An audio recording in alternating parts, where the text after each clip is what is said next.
તમારી ટીમ માટે as a leader, as a owner, તમે બેસ્ટ ચીયર લીડર્સ હોવા જોઈએ કે કોઈ બી મિસ્ટેક્સ, કોઈ બી બ્લન્ડર્સ સપોઝ તમારી ટીમ્સ કરે છે તો you have to constantly push them and encourage them that no problem, you continue making efforts and one day you will flourish as a winner.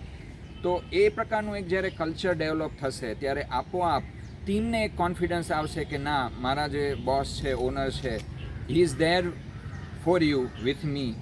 અને એ પ્રકારની જે એક કલ્ચર ડેવલપ થશે ત્યારે આપોઆપ ખરેખર it will be useful to you as a owner. શા માટે કે એથી એવું થશે કે your employees will be happy અને અલ્ટિમેટલી એ લોકો તમારા કસ્ટમર્સને will treat them well and convince well and increase your customer base.